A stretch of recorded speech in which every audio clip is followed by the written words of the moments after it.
Oi, Jorge.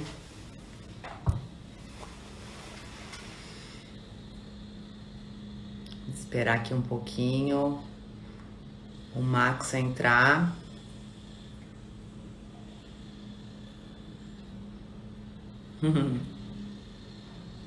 Max, solicita aqui, Max, para eu te chamar. E aí a gente já começa.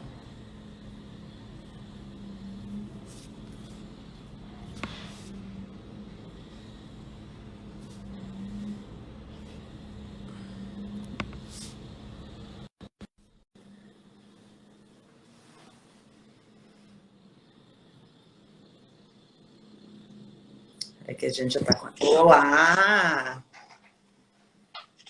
Oi, Mariana, tudo bom? Tudo certo? Tudo jóia, tudo certinho. Então, vamos explicar aqui para o pessoal que apesar de eu ter iniciado a live no meu. Peraí, deixa eu botar um filtro, que eu sou filha de Deus, preciso ter com filtro. Apesar de eu ter iniciado a live no meu perfil, eu recebi o teu convite, né? Para a gente fazer esse bate-papo. Então, eu vou deixar que tu conduza tudo e te apresente aqui para o pessoal quem é. Eu estou aqui intimamente já chamando de Max para facilitar, mas quem é o Max? Obrigado, Mari, por ter aceito o convite. Também vou intimamente chamar de Mari, se tu me permitires.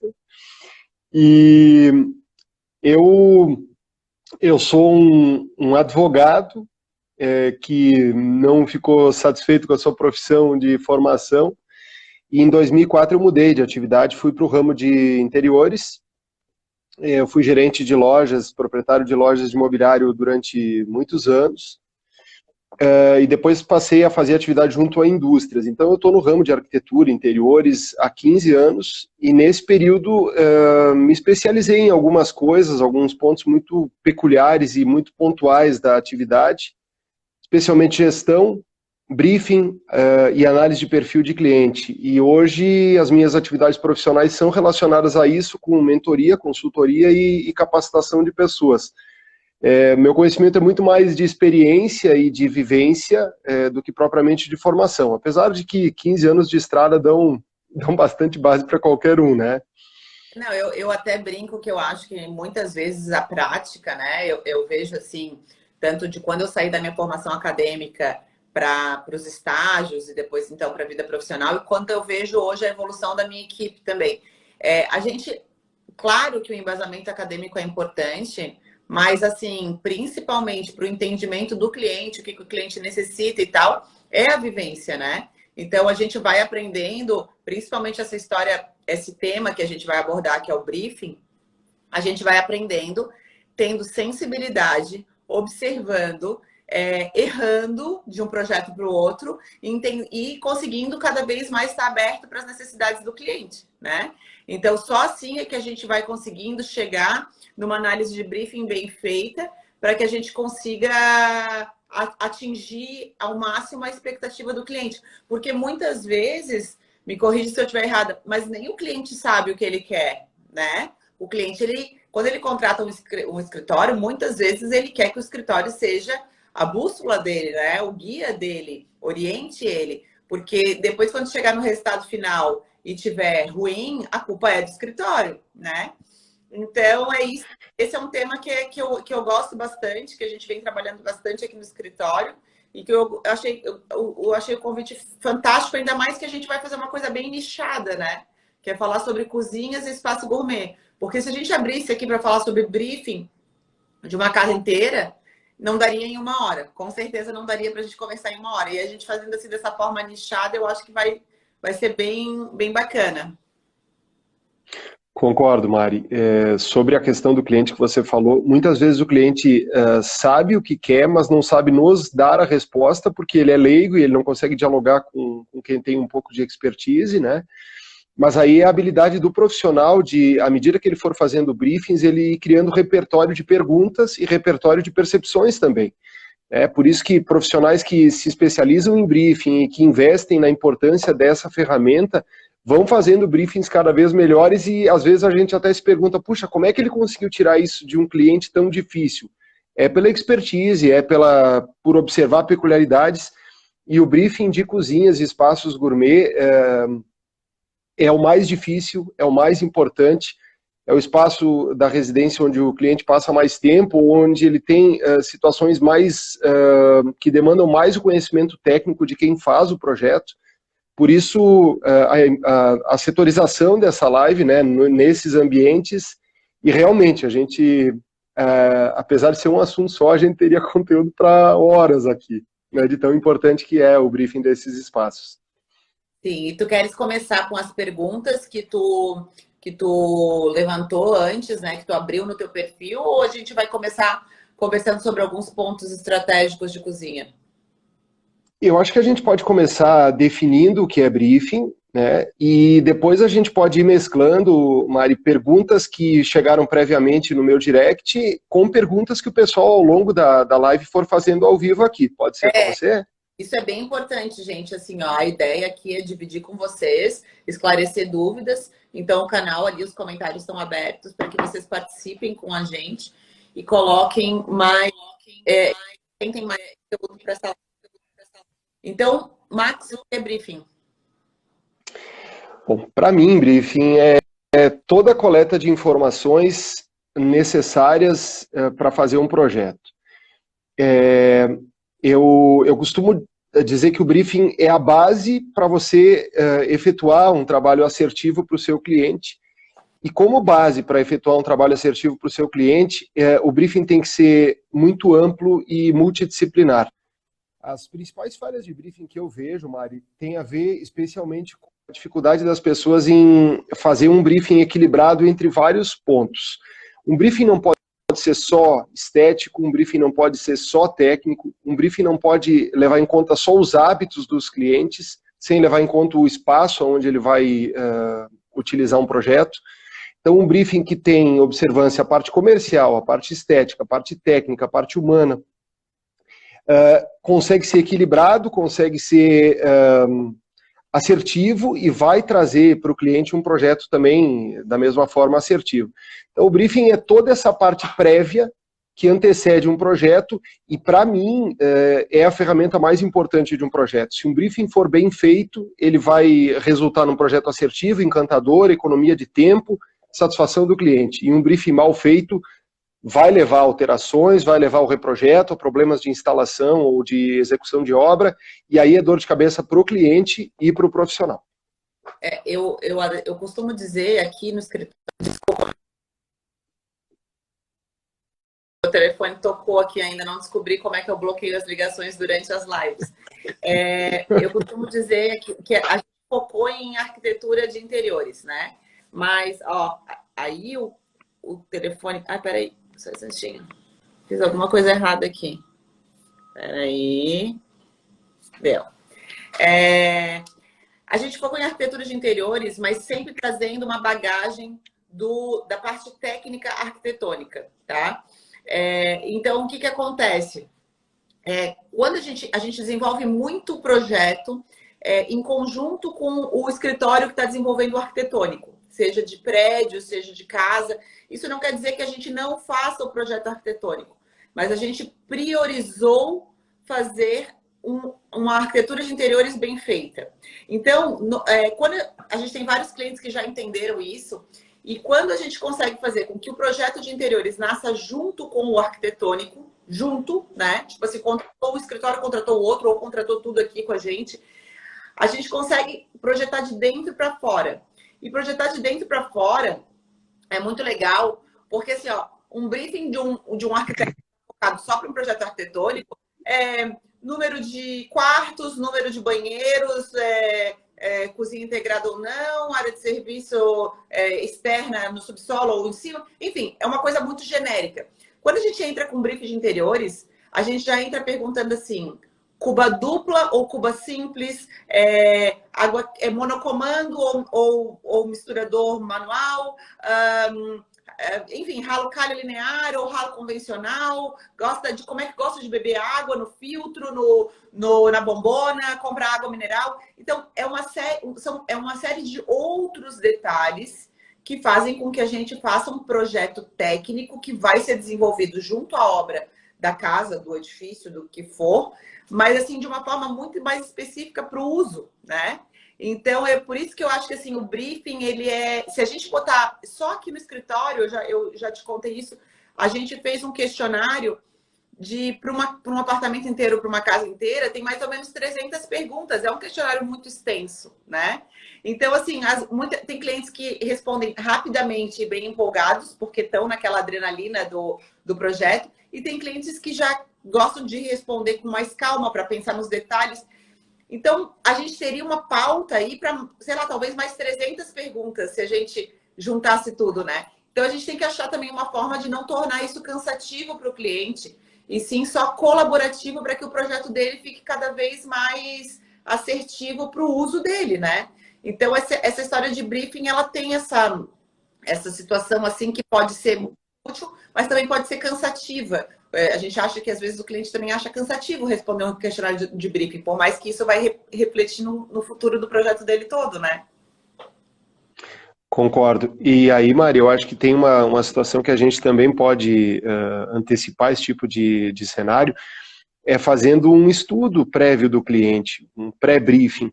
Tentar entender qual é a personalidade dele, para ver se ele vai ser mais aberto a perguntas escritas, mais aberto a um contato pessoal, se ele vai ter paciência para responder 300 perguntas, ou se a gente vai ter que ir pescando algumas coisas pelo caminho, para que a gente consiga realmente ter as informações. Depois que a gente tem as informações, aí vai dar competência de cada profissional para fazer o projeto correto, mas 300 perguntas às vezes realmente é pouco para a complexidade de alguns projetos. Só que agora tu me lembraste de uma coisa muito interessante, tá? A gente aqui no escritório realmente desenvolve projetos extremamente personalizados, exclusivos, únicos, entendendo o briefing, entendendo a cultura, entendendo as necessidades do cliente. Mas isso é um trabalho muito detalhado, né? E hoje a gente vem um pouquinho nessa contramão do detalhado. Por quê? A gente até lançou um produto novo agora no escritório que chama um serviço online DIT, que seria Do It Together, né? Então, seria uma forma de entregar uma solução mais rápida para o cliente, porque ele está lá vivendo a sua casa, sentindo necessidades, mas ao mesmo tempo preocupado com a economia. Então, para esse tipo de serviço, já é um briefing muito mais enxuto. Então, é isso que a gente tem que entender. Não existe uma regra, não existe um ideal. Existem tipos de serviços diferentes. E como é que tu vai analisar o briefing de cada tipo de serviço? Então, eu não posso me propor, num projeto online, mais rápido, mais dinâmico, fazer uma análise de briefing de 300 perguntas. Porque daí eu estou entrando no personalizado, né? Porque num serviço rápido, tu não vai projetar com um grau de detalhe do que tu faria no personalizado. Então, tem isso também que a gente tem que analisar. Hoje a gente tem que analisar coisas que pode ser que não sirvam para uma solução mais rápida, pode ser que não sirvam para uma repaginada, pode ser, né? E aí a gente tem que saber ter esse filtro aí do que é um projeto completo, do que é um projeto uma entrega mais rápida, certo? Perfeito, concordo plenamente com você. Vamos para as perguntas, Mari, que o pessoal mandou no direct. Eu vou começar com uma que diz respeito às peculiaridades do briefing de cozinha espaço gourmet e também com isso que tu estás falando. Trabalho com interiores há alguns anos e tenho muita dificuldade em conseguir extrair dos meus clientes informações sobre como eles gostam de armazenar as suas coisas. Vocês podem me dar dicas sobre isso? Então, com relação a isso, eu acho que vai ao encontro do que a gente conversou sobre o nosso tempo de experiência, ou às vezes, para quem não tem um tempo de experiência, mas tem curiosidade de pesquisar. Hoje em dia, online está tudo aí, né? Então, assim, a gente pode pesquisar muita coisa. E com relação especificamente ao armazenamento, eu acho que uma ajuda muito grande, quem está dando já de uma forma online e às vezes até então presencial, contratando serviços, são as personal organizers, né? Porque elas têm uma noção muito precisa de como armazenar as suas... tudo, principalmente dentro da cozinha. A cozinha é um lugar com muita peculiaridade, muitos detalhes, né? Então, assim, ó, eu acompanho várias personal organizers sempre para estudar mais e para entender mais sobre essas questões de armazenamento e organização. E eu acho que é super válido, sabe? Aí, com base no que tu adquirir de conhecimento, na tua pesquisa com relação a isso, tu vai fazer as perguntas para o teu cliente. né? Então, tu vai, de novo, a gente pesquisa, vê a dificuldade do cliente em estar se comunicando com a gente, e aí, então, entrega para ele em forma de perguntas. E, às vezes, não precisa, então, ser um questionário que vai ser cansativo. Se ele é um perfil de cliente que tem uma dificuldade de responder um questionário, vai ter que ser numa conversa, vai ter que ser numa forma mais dinâmica de conseguir extrair essas informações para daí, sim, poder projetar para ele, né? Concordo, Mari. E além dessa pesquisa prévia e da questão da personal organizer, que é super legal, dois outros pontos eu acho que são importantes na questão do armazenamento. Primeiro, perguntar para o cliente como ele armazena as coisas dele no espaço atual dele, porque pode haver conexão de posicionamento de itens, ele pode ter uma despensa no projeto atual e querer ou não querer uma despensa na cozinha no próximo projeto, coisas que ele quer mudar e tem coisas que ele quer manter. E também, para os clientes que são mais indecisos e têm menos noção e nunca fizeram um projeto, às vezes, do tamanho que é o novo projeto, a gente pode dar prévias da nossa expertise para ele. Olha, cliente, as pessoas costumam armazenar itens desta natureza da seguinte forma, assim, assim, assim. Nos meus projetos, costumo fazer o armazenamento de panelas, de itens de despensa, do seguinte jeito. E a gente vai passando prévias de acordo com o nosso conhecimento. Normalmente os clientes a esses dois estímulos respondem bem também. Porque senão, o que vai acontecer? A gente desenvolve primeiro o layout, aí desenvolve todo o mobiliário, e se a gente não consegue extrair do cliente essas informações, aquele armário dele vai cair em prateleiras padrões, que daqui a pouco vai ficar sobrando espaço, ou, né, tipo, ou a gente está prevendo que ele vai guardar as panelas num gavetão e ele não gosta de guardar num gavetão. Então, se não tem essa comunicação, o projeto ele pode ficar esteticamente ideal, mas funcionalmente falho, né? Concordo com você. Esse equilíbrio do estético com o funcional é um dos grandes desafios de quem faz projeto, e só brifando a gente vai conseguir ter essa informação, porque o estético teoricamente não preciso tanto do cliente, mas o funcional cada vez mais. Sim. E tem uma pergunta aqui sobre projetos, que eu vou seguindo mais ou menos a mesma linha, né? Sou decorador e ao longo dos meus 10 anos de carreira percebo que as cozinhas estão cada vez mais integradas a outros ambientes, espaços gourmet, livings, lavanderias, etc. O que isso traz de mudanças no briefing e nos projetos? Bem importante. Tá, deixa eu só, eu vou responder aqui uma pergunta, se eu posso disponibilizar esse questionário de briefing. Gente, infelizmente não, ele foi um trabalho construído em milhares de reuniões com a minha equipe, com base em muito conhecimento, então infelizmente eu não posso disponibilizar esse questionário de briefing, mas eu desafio vocês a montarem os seus aos pouquinhos. Sabe? Surgiu uma pergunta para um cliente, coloca ele ali, e aí é assim que a gente vai criando um questionário de briefing bem completo que vai servir para todos vocês. Agora, sobre a integração dos espaços, sem dúvida, é uma super tendência, e não é uma tendência de agora, né? É uma tendência. Eu acho que o Brasil demorou um pouquinho para entrar nesse conceito, porque se a gente for analisar Estados Unidos e Europa, as cozinhas já são integradas há muito tempo, né? Cozinhas muito antigas já tendo essa integração. E eu acho que também isso vem muito ao encontro das famílias, de a gente também ir para esse conceito de ter menos serviço em casa e mais família trabalhando junto, integração entre todo mundo. Então, eu acho que realmente essa parte dos espaços compartilhados é muito bacana. Porém, eu também vejo algumas necessidades contrárias a essa. Menos, tá? Com certeza, a integração da cozinha com os outros ambientes, ela é cada vez mais em ascensão, e isso não vai mudar. Inclusive, em lofts, a cozinha é integrada até mesmo com o dormitório, o living, tudo junto, né? É um espaço menor e a gente tem que aproveitar. Mas tem algumas necessidades que as pessoas, elas sentem, tipo, eu gosto da minha cozinha integrada, mas às vezes ela fica bagunçada e aquilo me incomoda. Eu tenho uma funcionária que me ajuda 3 vezes na semana ou todos os dias e me incomoda fazer a minha refeição conversando com meu marido e ela tá ali do lado. Eu quero receber na minha casa, quero ter um serviço, mas não quero que o pessoal fique integrado com todo mundo. Então, tem essa situação também. Essa dúvida é uma dúvida muito, muito importante, o integrar ou não o espaço.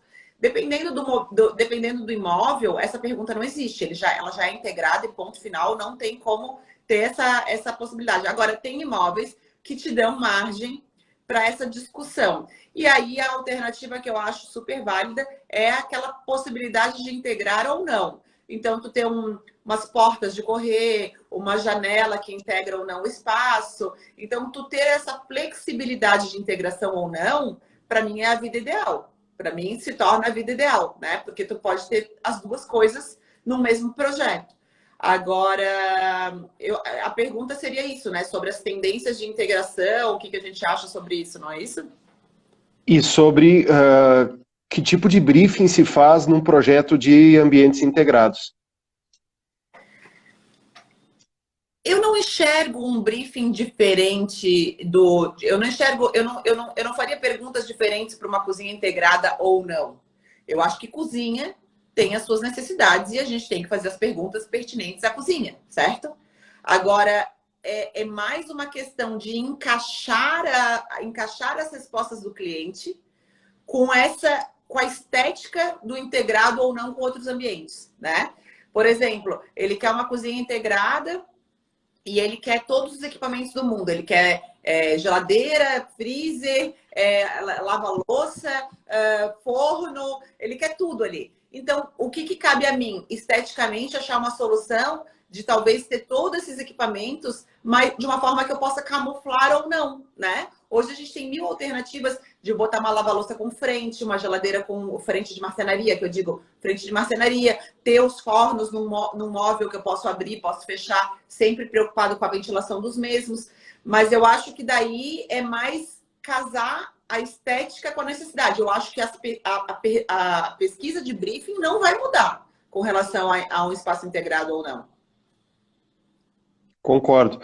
A única coisa que talvez aconteça é você ter algumas situações muito peculiares de um espaço e você ter que abordar. Se, por exemplo, está integrada com um living, você tem que fazer o link, por exemplo, do espaço onde você vai colocar as louças ou os talheres de servir com proximidade em relação à mesa do living, né? A mesa da sala de jantar. Então, essas peculiaridades que linkam os ambientes talvez seja o único detalhe extra. O resto é como você falou, que é de cozinha e a integração, o aspecto estético, o conforto visual é muito importante, mas aí é muito menos do cliente e muito mais do profissional que faz o projeto. Isso. Aí eu acho que é a gente trazer, até com relação a essa questão dos talheres, de estar próximo ao jantar e não, eu já não enxergo isso muito como uma pesquisa de briefing, porque eu acho que o cliente, nessa hora, ele já não tem mais o discernimento de saber se ele quer a gaveta ali ou não. Aí eu acho que já cabe ao profissional mesmo fazer essa orientação, sabe? Ele passa a necessidade dele de integração, a gente passa uma pesquisa de briefing para saber as necessidades dele de uso, e daí depois cabe a gente fazer essa costura aí para funcionar, né? Concordo plenamente com você. E aproveitando essa questão da setorização, chegou uma pergunta aqui ontem, foi a primeira pergunta até que chegou para mim, sobre os 5 setores de uma cozinha e a posição correta de cada um deles. Foi uma pessoa que fez um treinamento comigo até, e é uma questão bastante importante em relação à funcionalidade. A Blum, que é uma fornecedora mundial de itens de ferragens de gaveta e de básculas e de portas dobradiças, empresa austríaca, fez um estudo, que não é dela, mas ela aperfeiçoou um estudo sobre o melhor funcional, o aspecto melhor funcional de uma cozinha, né? Como fazer uma cozinha de uma forma prática ao extremo. E ela dividiu a cozinha em 5 setores. O setor de armazenamento de não consumíveis, onde ficam louças, copos, talheres de servir. O setor de armazenamento de consumíveis, geladeira, especificamente, e um setor de despensa. O setor de pia, que é onde nós temos o espaço de limpeza. O setor de preparo, onde nós temos a bancada de trabalho, e o setor de cocção, onde concentramos fornos e fogões. Segundo esse estudo, quando nós conseguimos colocar esses 5 setores no sentido horário para o destro, sentido inicial da mão preferencial até o final, e no sentido anti-horário para o canhoto, nós conseguimos ter a máxima funcionalidade de uma cozinha. E aí vem muito do que tu disses, né, Mari? Isso o cliente jamais vai ter conhecimento. Nós vamos ter que observar o espaço, as necessidades dele, e com o conhecimento que o profissional tem que ter para fazer a cozinha, ele vai posicionar geladeira, área de pia, área de trabalho e setor de cocção no sentido horário ou anti-horário, de acordo com o cozinheiro preferencial e sua mão preferencial. Isso faz com que a cozinha realmente seja funcional, se diminua o número de passos que você tenha que dar, o tempo de utilização da cozinha é muito mais curto, parece que as coisas estão todas próximas, e isso na hora do uso encanta o cliente. Quando o profissional faz aquela pesquisa de pós-utilização, e a cozinha é feita dessa forma, normalmente a resposta do cliente é: adoro minha cozinha porque ela funciona muito bem. Então, isso são aspectos extremamente importantes, que aqui no Brasil não são muitos profissionais que dão atenção a isso, muitos profissionais dão mais atenção à questão estética e menos à questão funcional. Eu sei que tu não trabalhas assim, tu preza muito pelo funcional, e isso faz toda a diferença, não na hora, mas no uso do cliente depois. Não, Max, sem sombra de dúvida, existem assim, ó, várias regras de funcionalidade de cozinha, né? Não só essa, mas assim, seguindo na linha dessa, de que, tipo, lava a louça, o ideal é estar sempre do lado direito da pessoa que é destra, para poder já pegar e já botar para cá e tal. Mas aí eu vou fazer aqui o papel do advogado do diabo, tá? Porque assim, ó, existe a vida ideal, como tudo na vida, existe a vida ideal. Existe o que melhor funciona, a melhor solução. E existe, não é nem a estética. Tu falou, tem muitos arquitetos que se preocupam com a estética. Não, existe o melhor aproveitamento de layout, tá? Então, muitas vezes, o melhor aproveitamento de layout, a forma que mais funciona, o fluxo da cozinha em termos de layout, não é ou não tem como ser por questões de posicionamento de janela, posicionamento de porta, outra janela. A cozinha, normalmente, ela já tem a porta de entrada da área íntima para a cozinha, né? Da tua sala para a cozinha. Tem uma porta que normalmente sai da cozinha e vai para a área de serviço. Tem cozinhas ainda que tem a porta que vem da rua, que seria a porta de serviço, e a cozinha ainda tem janela. Então, a gente tem várias condicionantes numa cozinha para se esquivar e encaixar tudo. Então, muitas vezes, a gente não consegue fazer uma vida ideal. E tem outras coisas também. Às vezes, priorizando na disposição do mobiliário, tá? Vou usar o exemplo da lava-louça. A lava-louça, o ideal é que ela esteja do lado direito para um destro. Mas eu estou analisando todo o mobiliário da cozinha e eu viria com mobiliário, mobiliário, mobiliário. Aí eu interrompo para lava-louça e daqui a pouco eu sigo com o mobiliário. Se eu botar ela do lado esquerdo, eu começo com a lava-louça e trago o mobiliário em toda a extensão da cozinha, né? Então, assim, não é uma decisão que eu vou tomar sozinha. Eu vou levantar para o meu cliente as opções, eu vou colocar os prós e contras e ele vai analisar junto comigo o que ele quer priorizar, né? Então, eu acho que a gente tem que, sim, ter o conhecimento para poder passar orientações corretas, mas eu não defendo, assim, que existe um certo ou um errado, sabe? Eu acho que a gente tem que ponderar de acordo com as condições físicas que tem dentro dos espaços. Concordo. E isso eu acho que é uma das coisas mais importantes do briefing, ele não ser unilateral e ser bilateral. Essa divisão da responsabilidade com o cliente, tendo em vista muitos limitantes, principalmente de obra, faz com que a gente talvez não chegue no ideal, mas a gente chegue no mais próximo possível do que é adequado para o cliente a partir de um conhecimento e de alguns limitantes, né, Mari? É claro que o mundo ideal muitas vezes não é possível porque a cozinha tem uma ilha, porque a cozinha está integrada com outro espaço, isso toma uma parte, então realmente fica um pouco mais difícil, mas eu concordo plenamente com você. Como advogada do diabo, tu me tirou do ideal e trouxe para o prático, é bem isso que acontece, concordo. A gente está com uma situação, o cliente eu acho que está até participando da live aqui, porque eu vi ele entrando, não sei se ele ainda está. Hoje a gente vai passar o layout. Ele respondeu ao questionário, ele comprou um loft muito legal, o loft vai ficar assim maravilhoso. E aí no questionário ele respondeu que ele quer forno de embutir, micro-ondas de embutir, lava-louça, geladeira com filtro e tal. E cooktops, de preferência em ilha, e isso. Então, assim, ó, na hora que a gente vai encaixar tudo isso, começa a bater o desespero, né? Porque assim, meu Deus, eu dei o questionário de briefing, eu dei a corda para eu me enforcar, teoricamente, né? Mas não é. Agora, já, hoje a gente vai sentar com ele e vai mostrar, olha, talvez nesse layout ideal aqui, não dá para ter tudo. Esse aqui dá para ter tudo, mas prejudica isso. Então, assim, é isso que eu acho, sabe? A gente tem que sempre tentar mostrar para o cliente e fazer ele participar das decisões, né? Concordo. Ah, num loft é praticamente impossível colocar tudo isso. A Pri tá colocando isso aqui na live. É real, isso é muito real. Outra questão muito peculiar do briefing de... Desculpa. João, calma, João. Hoje à tarde a gente conversa, João. Vai dar tudo certo. Outra questão bem importante sobre o briefing de cozinhas diz respeito à sustentabilidade, né, Mari? Que é um tema super atual.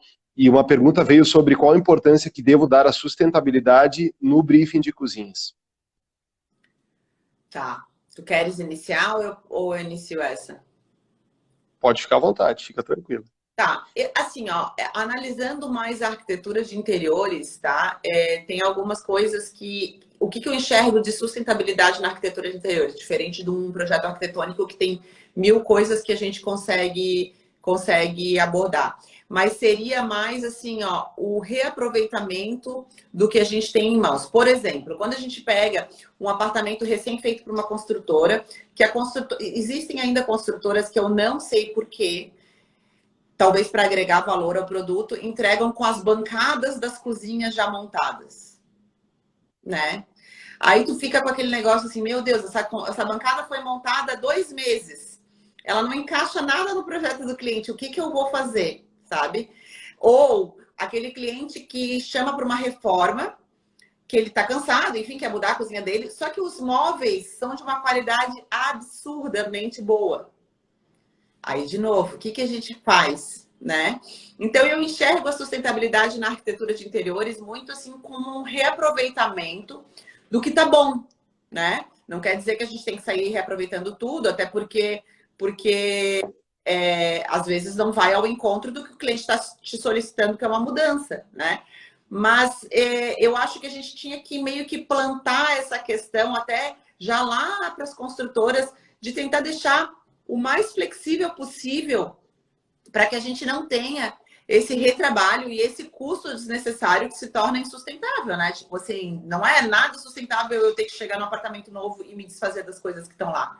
Então, eu enxergo um pouco isso, né? E se a gente entrar na sustentabilidade mais no pé da letra, eu acho que a gente entraria para uma situação bem dentro da cozinha, que seriam as partes das lixeiras, né? Já mudando o foco da sustentabilidade, enxergando uma outra forma.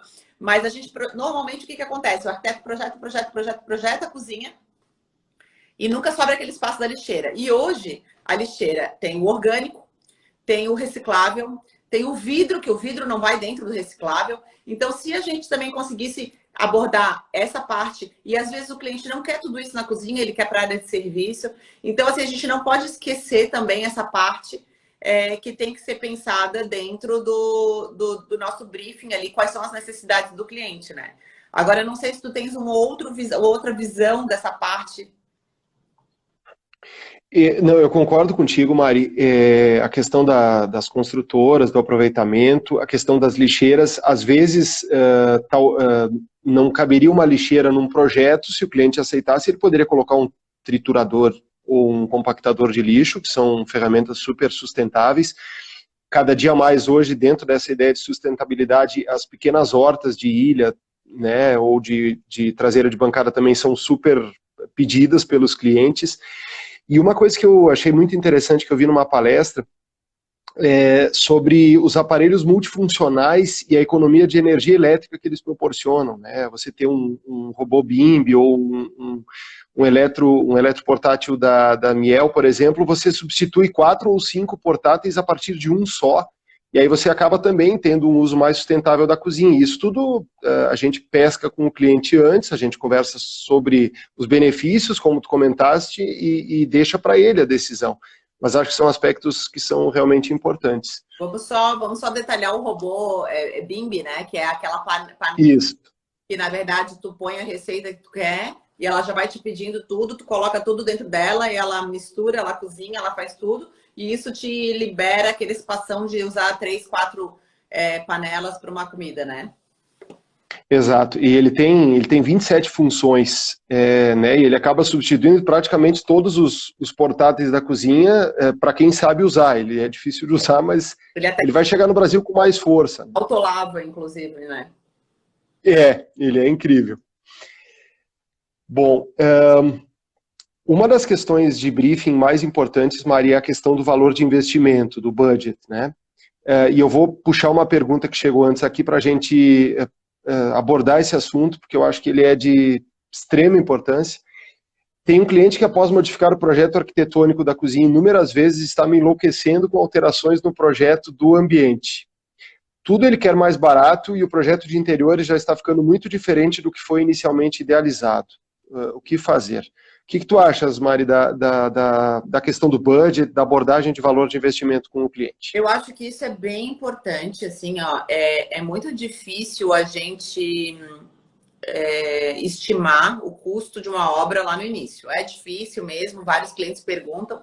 Então, assim, ó, eu trabalho muito, quando o cliente quer muito saber alguma noção do investimento dele, eu trabalho muito com situações que já aconteceram dentro do escritório, né? Então, eu sei que um apartamento, que eu não vou trocar revestimento e tal, um apartamento recém-entregue de 300 metros quadrados para fazer gesso, iluminação e toda a parte de interiores, o cliente vai gastar mais ou menos X por metro quadrado, tá?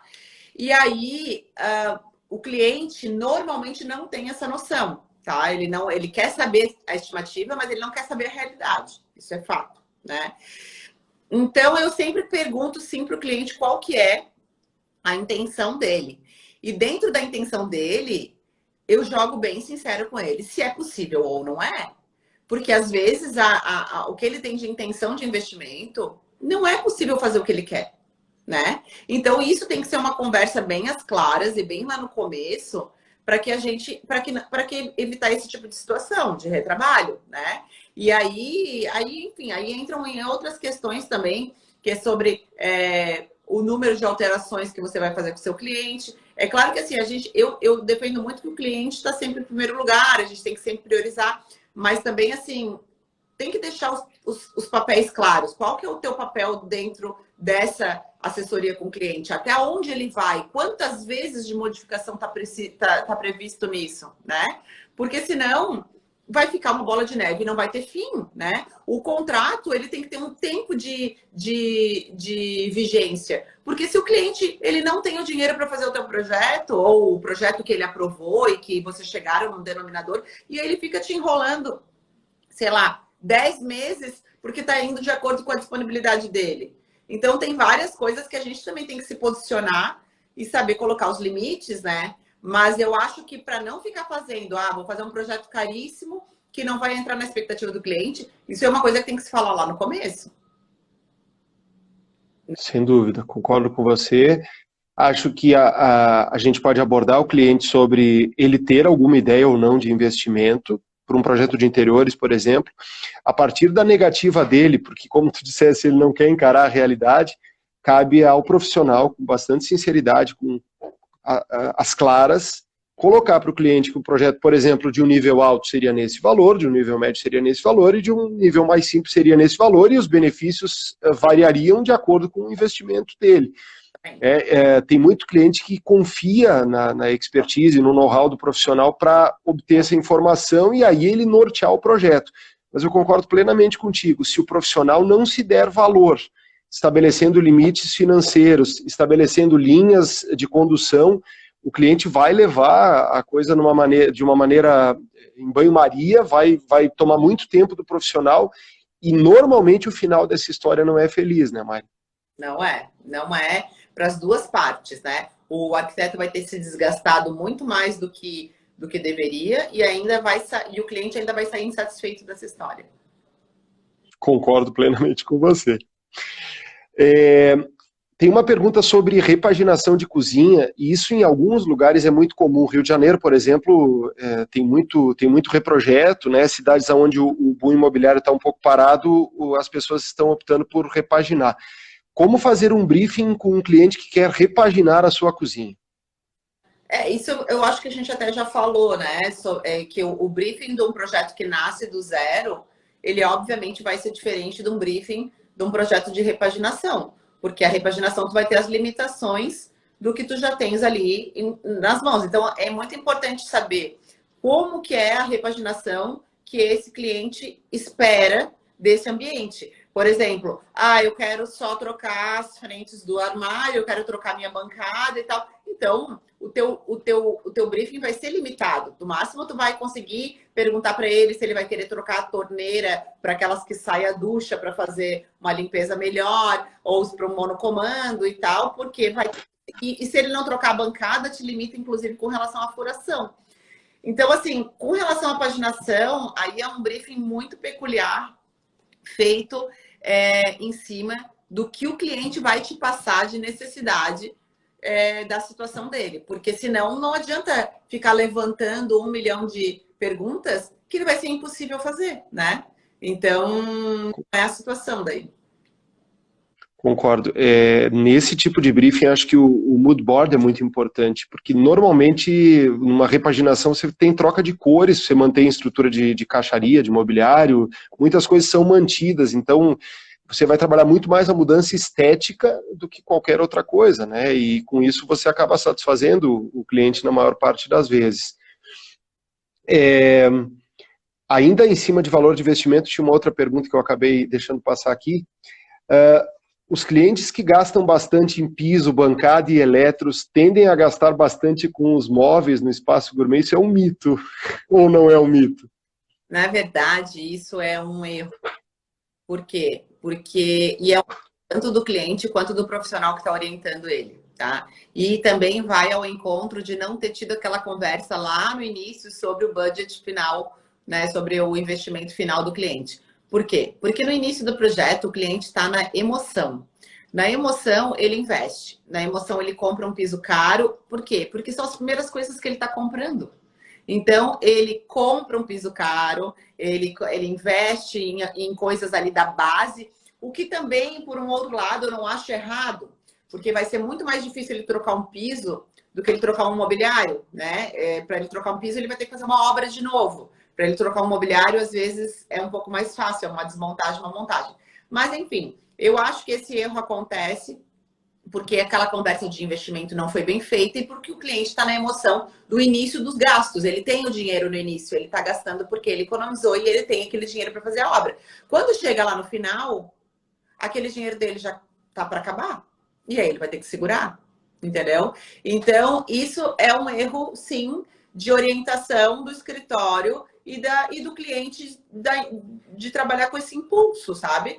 Então, eu acho que, sabendo assim, ó, se o cliente me fala, sei lá, que ele tem 500 mil reais para aquela reforma, o ideal seria, outra coisa muito importante, o ideal seria que ele tenha tempo para aguardar até o final do projeto, para que a gente consiga levantar todos os orçamentos e encaixar os orçamentos dentro dos 500 mil reais que ele me deu de investimento, tá? Quando o cliente ele tem um limite financeiro e ele não tem tempo para esperar, aí é ladeira abaixo. Por quê? Porque tu vai ter que começar a obra, ele vai começar a gastar, tu não vai ter uma perspectiva do final disso e a chance de não terminar é muito grande, né? Então é uma coisa que todo mundo tem que entender. O cliente ele vem com pressa e com limite financeiro. Aí não tem esse final feliz, aí tá longe de acontecer, né? Concordo.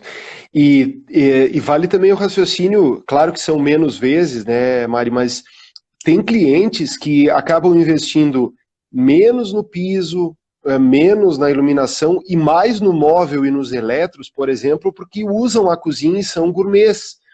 Né? Então, o briefing vai te dar a orientação de aonde o cliente quer colocar um pouco mais o seu investimento. E aí o debate claro e honesto sobre valor de investimento vai te dar vários nortes. Ficou para trás uma pergunta aqui da da PRI sobre o tipo de triturador. PRI, o triturador é aquele que acopla abaixo da cuba e ele é para lixo orgânico. Tá? A Incinerator e a Frank talvez tenham os mais os top de vendas aí do Brasil, né? Outra pergunta aqui, Mari, é sobre a orientação dos portáteis e dos eletros. Em relação aos eletrodomésticos e portáteis, que cuidados devemos ter com eles ao projetarmos uma cozinha e na questão do briefing com o cliente, Mari? Então, na verdade, também, assim, nessa conversa de entendimento dos hábitos do cliente, a gente vai saber quanto eles usam os eletros portáteis, né? Por exemplo, usa liquidificador todo dia? Usa torradeira todo dia? Usa o processador todo dia? Então, assim, aí com isso a gente vai sabendo como conduzir o local de armazenamento de cada um desses equipamentos. Por exemplo, a gente teve um projeto que a gente finalizou há 1 ano e meio atrás, que eles usam muito os eletros portáteis e para eles incomodava muito ter que ficar guardando e pegando, guardando e pegando. Então a gente desenvolveu um armário numa parede da cozinha com portas de correr, onde ele tem um nicho bem extenso e esse nicho com tomadas, onde tem o lugar do liquidificador, o lugar do processador, o lugar da torradeira, e eles podem ser usados ali dentro sem precisar ser retirado, né? Então, assim, tu acaba fazendo com que o cliente realmente utilize melhor faça melhor proveito dos seus hábitos, porque as coisas estão mais à mão, né? Agora, com relação aos eletrodomésticos, além dessa situação da gente encaixar no layout e saber a vida ideal, tem coisas que a gente precisa saber. Por exemplo, eu tenho muitos clientes que ainda preferem um fogão completo do que um cooktop e um forno paralelo, né? Então, isso muda bastante. Então, assim, tudo isso que a gente tem que saber, assim, ó. É o forno, vai ser a gás ou vai ser elétrico? Vai ser de embutir ou vai ser portátil? Fogão, cooktop, elétrico a gás. Hoje a gente tem várias limitações, tem vários imóveis que já nem estão mais chegando gás, que tem que ser tudo elétrico. Então, a gente tem que saber essa situação. Uma outra situação muito, muito, muito importante, que eu não entendo por que as construtoras ainda não acordaram para a vida, é assim, ó, por que os imóveis não têm o duto de saída de exaustão da coifa? Por que a pessoa investe numa coifa para usar como um depurador? Tudo bem, ele é um depurador potente, mas ele comprou uma coifa e tem que ter saída para a rua. Então, assim, a gente pega prédios novíssimos que não tem. Aí a gente tem que tentar ao máximo fazer, mas aí a saída tem que sair perto do ar-condicionado, então ele tem que ter uma descida que já perde a eficiência. Então, isso é uma coisa assim que é importante, né? Que a gente avalie. Tanto, não só a parte das necessidades, mas as partes técnicas que viabilizam o uso perfeito dos eletrodomésticos, né? Concordo plenamente, e além do que você falou, Mari, acho que 2 detalhes também são importantes que a gente no briefing esclareça com o cliente. Ter muito cuidado quando ele já tem os eletros, e aí a gente tem que atentar às medidas e aos manuais, né, com as orientações de instalação, e os detalhes de estima eu considero importantes também. Às vezes, um cliente que é gourmet, ele tem uma afeição muito, muito, muito grande pelo seu cooktop e pela sua coifa, e ele não tem tanta afeição pela geladeira. Então, talvez esse espaço tenha mais importância para ele, e isso demande um olhar diferente de quem faz o projeto. Então, tentar descobrir com o cliente quais os elétricos ele dá mais importância, por quê, porque aquela cor, por que ele escolheu aquele modelo que é um pouco diferente, porque aí a gente pode ter explicações do cliente que nos ajudam até a formatar o projeto. Tem uma situação aí, só que vai ao encontro que tu falaste, se atentar aos manuais. Isso é bem importante, tá? Por exemplo, a gente teve uma situação que a gente projetou uma cozinha e a gente colocou a tomada do fogão na lateral direita. Não sei se era essa a questão, mas a gente colocou na lateral direita, tá? E estavam lá nos projetos técnicos. O cliente vem a comprar esse fogão mais para frente. Ele não compra naquele primeiro momento. Ele sabe a medida do fogão. Ele sabe que o fogão é um fogão de 90, tarará, tarará, tá tudo certinho. Mas ele compra o fogão um pouquinho mais para frente. A obra já está andando. Ele compra lá quando tem que ajustar com a marcenaria. E aí, essa tomada é do lado esquerdo. Ela não é do lado direito. Mas a obra já está feita do lado direito. E se a gente não... E a gente não teve, tá? A gente errou nesse caso. Ele comprou, ele passou a especificação técnica do fogão, a gente se atentou às medidas, que é o que a gente... E aí, quando chegou o fogão, o fio cruzou. Porque a tomada estava do outro lado. Então, esse é um problema sério, assim, sabe? Tipo, mesmo que o projeto já esteja numa etapa avançada e o cliente define esses elétrons lá para frente, tem que pegar, tem que ler tudo, tem que entender, tem que tentar buscar, porque às vezes essa situação não tá óbvia também, não tá fácil de encontrar. E aí, para não ter que descobrir lá nos 45 do segundo tempo, né? E concordo. E você considera, Mari, então, que é melhor a especificação dos eletrodomésticos ser feita antes do mobiliário? Antes até da obra, né? Nesse caso, antes até da obra. Sem dúvida. Joia. Tem mais uma pergunta aqui sobre briefing e design biofílico. Eu fiz uma live sobre isso ontem e chegou uma pergunta de uma arquiteta sobre isso. Quais dicas vocês poderiam dar sobre isso para uma cozinha que ainda está por ser definida quanto ao layout? O design biofílico é um assunto super do momento, junto com a neuroarquitetura, talvez sejam os dois assuntos que estejam mais bombando hoje, né?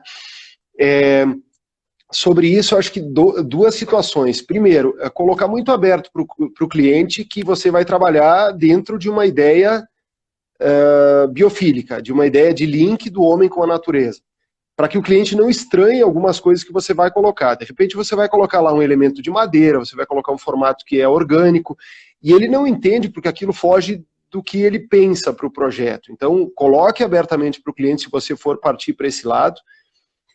E aí nós temos duas situações também. Existe a presença efetiva da natureza no espaço, você colocar uma folhagem na cozinha, por exemplo, e existe a impossibilidade disso e você fazer uma analogia às situações naturais, com cores verdes, terrosas, azuis, com um espelho atrás de uma folhagem para duplicá-la, com fotos da natureza, com formas orgânicas, com uma circulação maior de ar, uma iluminação natural mais aproveitada. Então, tem maneiras de você linkar questões biofílicas a um projeto, mas eu acho super importante que isso seja amplamente debatido com o cliente. O cliente é um ser pensante, ele tem informação na frente dele com o smartphone, não dá para a gente ficar driblando ele sobre isso, né, porque o final pode não ser muito feliz. Uma coisa só que eu acrescentaria aí, realmente desde o início, desde lá de quando a gente está passando o valor, a gente não deixar se enganar em nenhum momento e dizer para o cliente, não, isso dá para fazer. Não, dá para fazer por esse preço, dá para fazer. E aí, uma coisa que eu vejo muito assim, ó, a maioria dos clientes vem e pede, eu quero uma horta na minha cozinha. Aí a gente fala, não, isso dá para fazer. E aí a horta do cliente dura 15 dias. Dá para fazer, entendeu? Porque ela não sobrevive, porque a gente colocou já em mostras de decoração e tal, tem a horta que se auto-irriga e não sei o quê, mas ela precisa de vento, ela precisa de luz, ela precisa de sol, ela precisa de mil coisas. Então, nunca falem, e principalmente, né, essa situação de design biofílico é uma coisa muito recente, é uma coisa que tem que ser estudada. Então, nunca prometam uma coisa para o cliente que vocês não tenham certeza que vai dar para fazer, né?